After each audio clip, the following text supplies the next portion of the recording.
اور تعلیم اردو میں ہے انگریزی میں؟ اردو میں. اردو میں ہے. اردو میں. الحمدللہ، اردو میں. یہ بہت اچھا.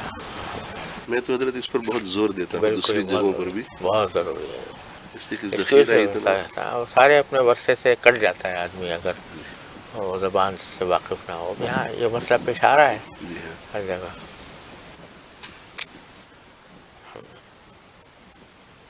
اللہم لک الحمد. بسم اللہ الرحمن الرحیم. الحمدللہ رب العالمین والصلاة والسلام علی رسولہ الکریم وعلی آلہ وصحبہ اجمعین. اما بعد. کسی طویل بیان کا تو موقع نہیں ہے، لیکن دین کی بات کسی طویل بیان کی محتاج بھی نہیں ہوتی. اللہ تبارک و تعالی اخلاص عطا فرمائے تو تھوڑی سی بات بھی کارآمد ہے، اور اللہ بچائے وہ حاصل نہ ہو تو پھر لمبی چوڑی تقریریں بھی بیکار ہیں. تو میں اپنے طالب علم ساتھیوں کو ایک بات پر آج کل زور دینے کا ایک جذبہ اپنے اندر محسوس کرتا ہوں،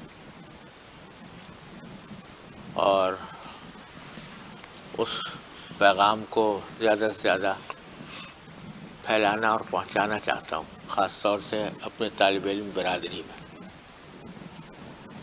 وہ یہ ہے کہ اللہ تبارک و تعالیٰ نے اپنے فضل و کرم سے ہمیں ایک ایسے اکابر سے وابستہ فرمایا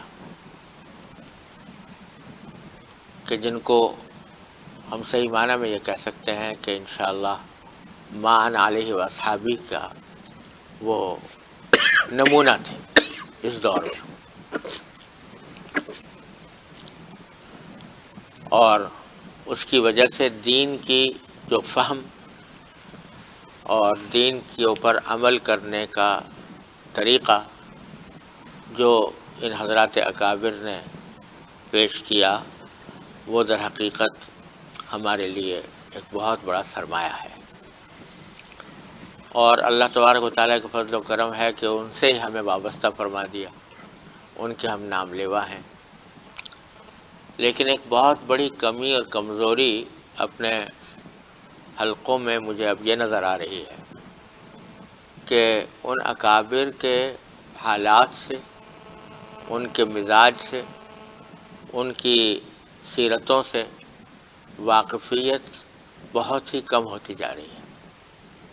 ہم اپنے درس نظامی کو پڑھتے ہیں، اسی کو یاد کرنے کی کوشش بھی کرتے ہیں، سبھی کچھ کرتے ہیں، لیکن اس درس نظامی کا محض علم حاصل کر لینا ہی کافی نہیں ہے، بلکہ وہ خاص مزاج و مذاق جو ہمارے اکابر علماء دیوبند، علماء سہارنپور کا تھا، اس کو اپنے اندر جذب کرنے کی ضرورت ہے. نتیجہ یہ ہے کہ مسلک علماء دیوبند کی جو تصویر ہمارے عمل سے سامنے آتی ہے، وہ در حقیقت وہ پوری صحیح تصویر نہیں ہے. ان حضرات کی سیرتوں میں، ان کے ملفوظات میں، ان کی تعلیمات میں اللہ تبارک و تعالیٰ نے بڑی تاثیر اور بڑا نور رکھا ہے. لیکن میں اپنے طالب علم برادری میں جب جاتا ہوں اور کبھی طلباء سے، اساتذہ سے بات کرنے کی نوبت آتی ہے، تو بہت سو کو پتہ ہی نہیں ہے.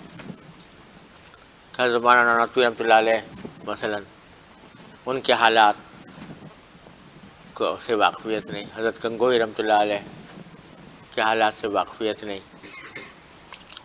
کسی جگہ میں نے پوچھا کہ بھئی جانتے ہو حضرت مولانا رشید احمد صاحب گنگوئی رحمۃ اللہ علیہ کون تھے؟ تو ایک صاحب نے جواب دیا کہ وہ دارالعلوم دیوبند کے صدر مدرس تھے. اب اتنا بھی پتہ نہیں ہے.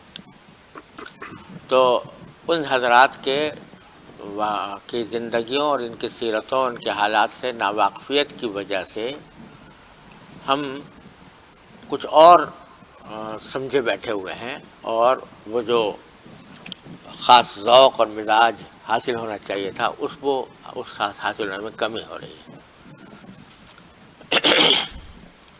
تو کچھ یہ جذبہ دل میں پیدا ہوتا ہے کہ اپنے ساتھیوں سے اس بات پر زور دوں کہ بھائی جو کچھ پڑھتے ہو وہ تو پڑھو، اللہ تعالیٰ اس کے اندر قوت کے ساتھ استعداد عطا فرمائے، لیکن اس کے ساتھ ساتھ اپنے بزرگوں کے حالات، مقالات، ملفوظات، ان سے اپنا دامن جوڑے رکھو۔ حضرت نانواتوی رحمۃ اللہ علیہ، حضرت گنگوئی رحمۃ اللہ علیہ، حضرت مولانا خلیل احمد صاحب سہارنپوری رحمۃ اللہ علیہ، حضرت مولانا اشرف علی صاحب تھانوی رحمۃ اللہ علیہ، حضرت حسین احمد صاحب مدنی رحمۃ اللہ علیہ، ان حضرات کے حالات، ملفوظات کو اپنا وظیفہ حیات بنائیں، ان کے مواعظ کو، ان کے ملفوظات کو، ان کی سیرتوں کو۔ میں آپ سے یقین کے ساتھ کہتا ہوں کہ صرف سیرت ہی کو، ان حضرات کی سوانح ہی کو پڑھنے سے انشاءاللہ بہت عظیم نفع ہوگا۔ تو اس کو اپنا وظیفہ حیات بنایا جائے، معمولات میں اس کو داخل سمجھا جائے کہ ان کتابوں میں سے کوئی، اور ایک بہت بڑا ذخیرہ حضرت شیخ الحدیث صاحب رحمۃ اللہ علیہ نے آپ بیتی کے اندر جمع فرما دیا ہے۔ وہ ہے تو کہنے کو تو آپ بیتی ہے، لیکن حقیقت میں وہ بزرگوں کا تذکرہ ہے۔ تو بس میں یہ مختصر اپنے بھائیوں سے التماس کرنا چاہتا ہوں، اپنے ساتھیوں سے، کہ آپ حضرات ان بزرگوں سے وابستگی کو اپنے لیے بہت بڑی نعمت سمجھیں، اور اس کی قدر اس طرح کریں کہ ان کی سیرتوں اور ملفوظات و مقالات سے اپنے آپ کو ہمیشہ وابستہ رکھیں۔ تو انشاءاللہ اللہ تبارک و تعالیٰ اس کی وجہ سے علم کا نور بھی عطا فرمائیں گے، اور زمانے کے فتنوں سے محفوظ رہنے کا بھی بہترین یہ ذریعہ ہے۔